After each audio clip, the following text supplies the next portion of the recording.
नमस्कार, नानू नानी की कहानी में आपका स्वागत है। आज की कहानी का शीर्षक है सुखी कौन। बहुत पुरानी बात है।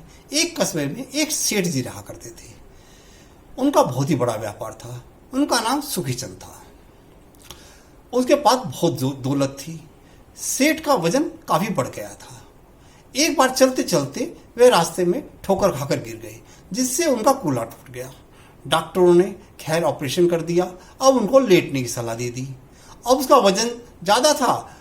लेटे लेटे रहने से और वजन बढ़ने लगा। इसका कोई उपाय नहीं था कि वजन कैसे कम हो। धीरे धीरे डॉक्टरों ने कहा, सेठ जी आपका वजन कम नहीं होगा तो आपको चलने में बड़ी असुविधा होने लगेगी, क्योंकि आपका कूल्हा भी टूट गया है। बड़ी मुश्किल से वो दूसरे लोगों का सहारा लेकर उठते बैठते और बैसाखी के सहारे अपना दिनचर्या के कार्यक्रम करते। सेठ जी बहुत परेशान थे, क्योंकि वह जब लेट कर उठना चाहते थे या करवट लेना चाहते थे तो उन्हें किसी की सहायता की जरूरत पड़ती थी।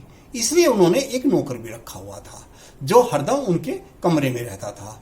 जब जरूरत होती सेठ जी को करवट दिलाता, सेठ जी की सहायता करके उनको बिठा देता था। सेठ जी का वजन 150 किलो से भी ज्यादा हो गया था। अब सेठ जी दिन रात यही सोचते थे, अरे इस पैसे का क्या करूं मैं लोग मुझे सुखीचंद कहते हैं। मेरे माता पिता ने मेरा नाम सुखीचंद रखा और मैं हूं दुखीचंद। पर क्या करें, चलो जो भगवान की मर्जी। वह भगवान में बड़ा ध्यान रखते थे और दान वगैरह भी किया करते थे। एक बार उनके घर कुछ लोग आए। उन्होंने सेठ जी कहा, सेठ जी हम लोग एक मंदिर और धर्मशाला बनवाना चाहते हैं, उसके लिए पैसे की आवश्यकता होगी। तो सेठ जी बोले, कितना पैसा चाहिए, क्या जमीन की व्यवस्था हो गई? वह लोग बोले, हाँ जमीन तो गांव वालों ने दे दी है। उनकी कोई खाली जमीन पड़ी थी, वह काफी बड़ी है। उसमें हम एक अच्छा मंदिर बनाना चाहते हैं और धर्मशाला भी, ताकि जो लोग मंदिर में आए धर्मशाला में ठहर सके। तभी सेठ जी बोले, तो ये बताओ कि करीब कितना खर्च होगा? तभी एक व्यक्ति बोला, सेठ जी काफी खर्च आएगा, क्योंकि आप धर्म कर्म में बहुत विश्वास रखते हैं, इसीलिए हम पहले आपके पास आए हैं सबसे पहले, इसके बाद हम औरों से दान लेंगे। तो तभी उन्होंने हिसाब लगा के बताया कि मंदिर और धर्मशाला बनाने में करीब 2 लाख रुपए खर्च आएंगे। चलो जैसे तैसे हम इकट्ठा करेंगे, धीरे धीरे इकट्ठे होते रहेंगे, मंदिर बनता रहेगा, धर्मशाला बादें बन जाएगी। तभी सेठ जी ने अपने खजांची को बुलाया और उससे कहा कि बताओ हमारी तिजोरी में कितना पैसा है। उसने कहा, अभी सेठ जी मैं पता करता हूँ। खैर आधे घंटे में खजांची पूरे पैसे लेके आ गया और उसने गिन के बताया कि करीब 3 लाख रुपया है हमारे खजाने में। तब सेठ जी बोले कि लो 3 लाख रुपया इनको दे दो। तभी सभी अचंभित हो गए, सेठ जी की तरफ देख रहे थे।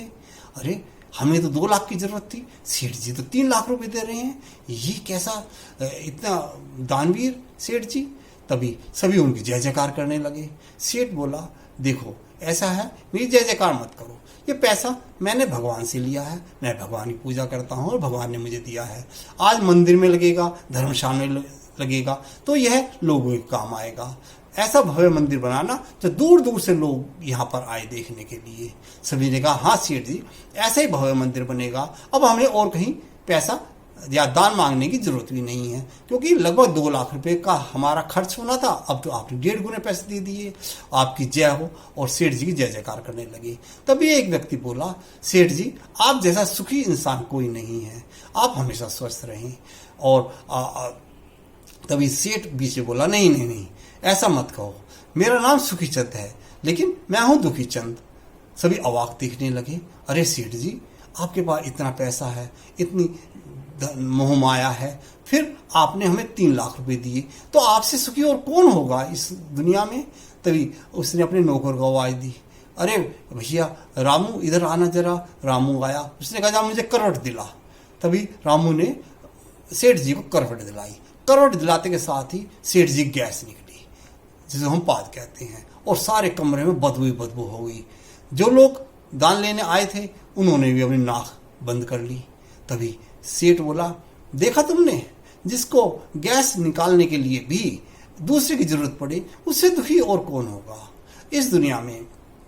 सबसे सुखी इंसान वही है जिसकी निरोगी काया है, जो अपने हाथ पैर पे चलता है। अब देखो मेरी उम्र कितनी है, सिर्फ 50-51 साल है, और मेरी हालत ऐसी हो गई क्योंकि मेरा वजन बढ़ गया और मैं इतना दुखी हूँ अपने शरीर से। मैं भगवान से प्रार्थना करता हूँ कि हे भगवान मुझे अपनी शरण में ले ले, लेकिन जो जिंदगी बची है वो तो मुझे काटनी पड़ेगी। और अब मुझे आप सुखी चंद ना कहें, मुझे दुखी चंद कहें। सभी उसकी तरफ देख रहे थे, सेठ जी की तरफ, और सभी ने कहा सेठ जी हम भगवान से प्रार्थना करेंगे आप जल्दी ठीक हो जाए, आपका वजन कम हो गए। यह कहकर वे चले गए। तभी सेठ जी ने कहा धन कोई माया नहीं है, निरोगी काया सबसे बड़ी माया। आशा है आपको ये कहानी पसंद आई होगी। कृपया मेरे चैनल को लाइक करें, सब्सक्राइब करें और कमेंट्स अवश्य दें। नमस्कार।